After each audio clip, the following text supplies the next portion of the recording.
Hello, everyone! In this lecture, I'm going to explain the famous sonnet 131 by William Shakespeare in detail line by line. But if you are new to my channel, please support me with your like and subscription.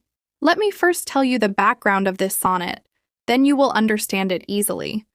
Actually, in this sonnet, Shakespeare addresses the contrast between the beloved's physical beauty and her cruel, cold-hearted nature. He admits that although she's unkind and others say she's not even that beautiful, he still finds her irresistibly attractive. The poem reflects a deep inner struggle, loving someone who might not deserve it, who hurts him emotionally but still holds power over him through beauty and desire. This sonnet also challenges the traditional Elizabethan beauty standards. At the time, beauty was often associated with fair skin, light hair, and bright eyes. But Shakespeare flips this idea. He boldly says that her black and dark features are the truest form of beauty in his eyes, even though society slanders her for both her looks and her actions. Let's start it line by line. Thou art as tyrannous, so as thou art. Here, Shakespeare is speaking directly to the woman he loves, and he tells her that she is tyrannous. That word means cruel, heartless, or controlling, like a tyrant or a harsh ruler. When he says so as thou art, he means just as you are. So in simple words, he's saying, you are cruel just by being yourself. It's like he's saying that even though you're naturally beautiful, you also have a natural power to be cold and unkind, and you use that power over me. It shows that he feels controlled or hurt by her beauty and personality. Simply, it means that he addresses his beloved and says she is cruel like a tyrant and as she is, and then says, as those whose beauties proudly make them cruel. Now he compares her to other beautiful people who act proud or arrogant. He's saying that she is like those people whose beauty makes them full of pride, and because of that, they become cruel. Basically, he means that some people become harsh or heartless, just because they know they're attractive, and use that beauty to look down on others or to hurt others emotionally. He's accusing her of doing the same, using her beauty in a way that makes her behave like someone who thinks she's better than others. It is the easiest line, which simply means that some people become cruel because they know that they are beautiful.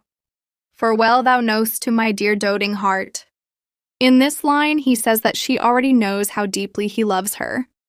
The word doting means to love someone too much, often in a foolish or overly emotional way. When he says my dear doting heart, he means his heart that is full of foolish, obsessive love.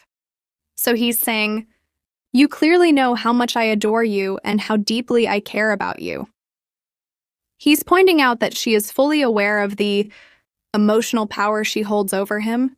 Simply, it means that he is addressing her and saying that she knows his foolish heart loves her very much. And then says, thou art the fairest and most precious jewel. Shakespeare now praises her by calling her the fairest, which means the most beautiful, and a precious jewel, which means someone rare, valuable, and deeply treasured.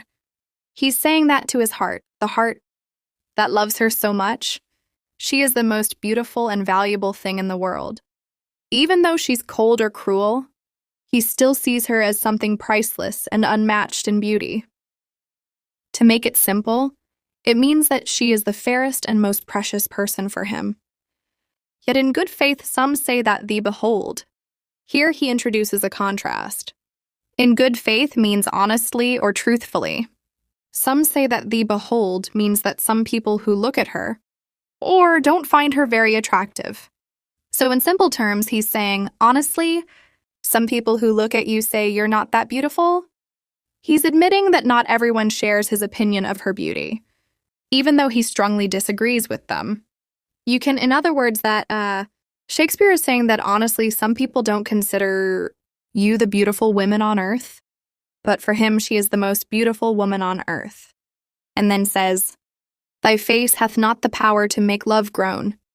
This line continues the idea from the previous one.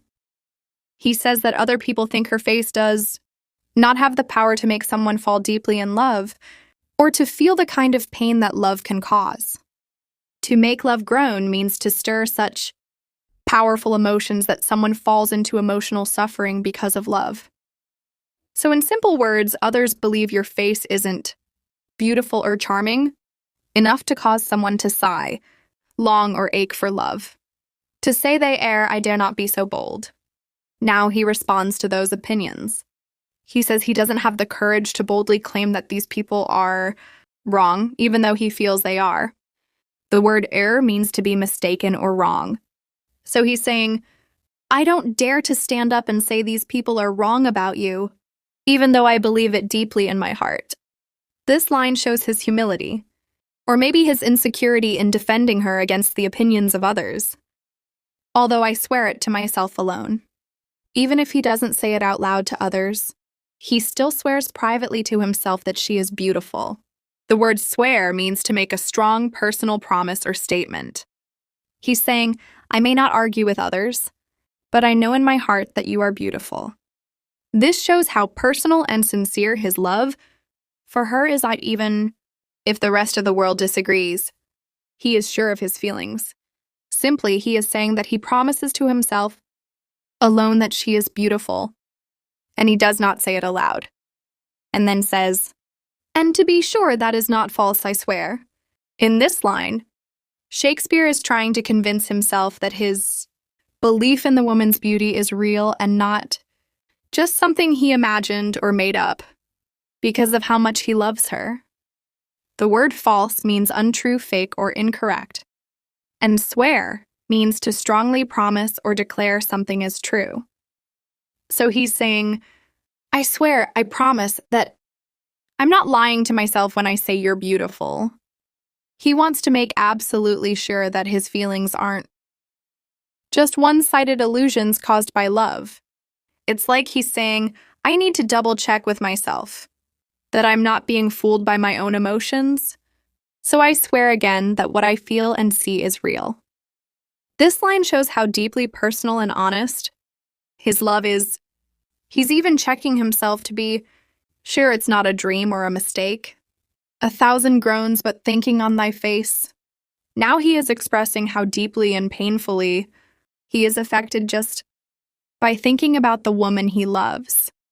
The word groans means deep, emotional sighs or sounds of suffering, usually caused by sadness, longing, or emotional pain. So when he says 1,000 groans, he means that he sighs and suffers again and again, even without seeing her. Just thinking about her face is enough to cause him pain. This shows how powerful his love is. Even her image in his mind brings emotional turmoil. It's like saying, every time I remember your face, I feel a wave of sadness so strong that I can't help but groan, not once, but 1,000 times. This also highlights how much he loves her, but also how much this love is hurting him because it seems to be unreturned or causes distress. One on another's neck do witness bear.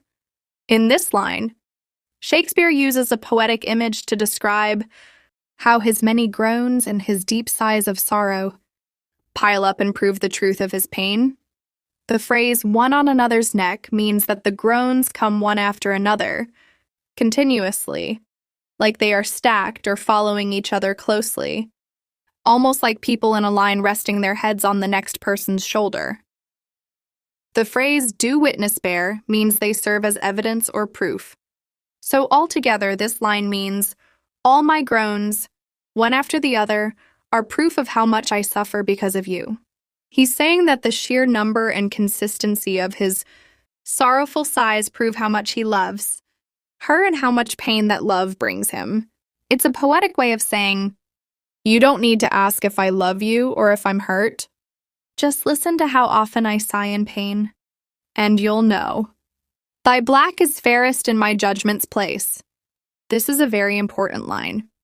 He says, thy black is fairest, meaning that he finds her dark features, whether it's her hair, eyes, or possibly her skin, to be the most beautiful of all.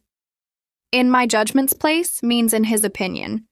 So even if others don't agree, To him, her blackness is the definition of beauty. This line flips traditional beauty standards and praises her unique features. To put it simple, it means that in his judgment, she is the most beautiful woman, and it does not matter whether people have different opinions. And then says, "In nothing art thou black save in thy deeds." Now he plays with the word black. He says that she's not black, meaning bad or dark, in any way, except in her actions. Deeds means actions or behavior. So he's saying, you're not dark or ugly at all. Only your behavior is sometimes cold or harsh. It's a clever wordplay because black is used both as a description of her appearance and her moral choices. To put it simple, I would say he's saying that his beloved is not black or ugly in appearance, but she is ugly and black in her manners and attitude towards him. And thence this slander, as I think, proceeds. In the final line, Shakespeare says that the reason people talk badly about her is not because of how she looks, but because of how she behaves. The word slander means false or damaging talk about someone's reputation. Thence means from there or because of that, and proceeds means comes or results. So he's explaining that people may criticize or speak badly of the beloved, not because of how they look, which he believes is beautiful, but because of how they act, particularly the cold or cruel way they treat others and him. He is trying to understand or justify the gossip by saying, I think the reason people say unkind things about you is because of your harsh actions, not because of your appearance.